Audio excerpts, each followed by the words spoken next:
Okay, so my biggest issue with this eugenics conversation is that everybody keeps saying if you can't take care of yourself, you shouldn't be having no children, right? Here's the issue with that though. God put billions of other people on the planet. Actually, nobody is supposed to be taking care of themselves. And the illusion that you are taking care of yourself is a lie. It's a lie. There is no instance today where you were taking care of yourself. I know people make you think that if you go to job and you make your own money and you pay your own bills, that you're taking care of yourself. But that's just not the truth. You know what I mean? There are workers at the grocery store that are helping you. There are your employers that are helping you. We are all continuously helping and taking care of each other in one way, shape, or form or another. And some people need different types of help.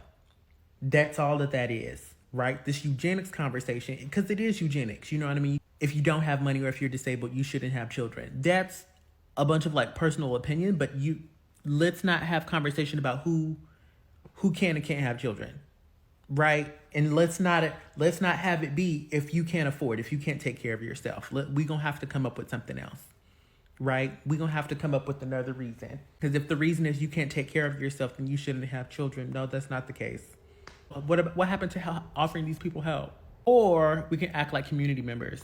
Or we can get rid of this toxic individualism and realize that we all should be members of a community where we help people with disabilities and make sure that they have access and care and the things that they need. Right? The other thing that's very nasty about this is that like y'all are proposing that it is better to not exist than it is to be disabled. Ugh. I'm so sorry for anybody who's disabled right now because this discourse is disgusting and it's so cavalier. Is that the right word? It's so nonchalant. Y'all are so deep in ableism that you can't even fathom, that you're telling like these like disabled people, girl, it's probably better that you don't exist, right? Yeah? Because that's how it sounds to me. Now, last but not least, because this is a spiritual channel, we always going to take it from a spiritual perspective.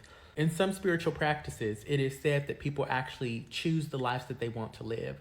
That somebody choose to have a life with a disability because there's a lesson to learn, there's growth, an experience that takes place, you know what I mean, from having that disability that our soul was curious about, that our soul wanted to experience. When we come down here, we forget that, but as we go through life, we actually experience the experience that we wanted to have before we got there. Very woo, don't know if it makes sense, right? And I say all this to say that deciding to give birth is a selfish act, but does not mean it's wrong. Being able to give birth and being able to be birthed into this, this realm, I think it's a gift from God. Argue with your mom about it. I think it's a gift from God. That being said, I do believe that there's a divine order to most things. Damn near to all things. You know what I mean? Maybe not a divine order, but a divine system attached to all things, okay? An etheric thread that connects us all and ties us into consequences and actions and all that good stuff.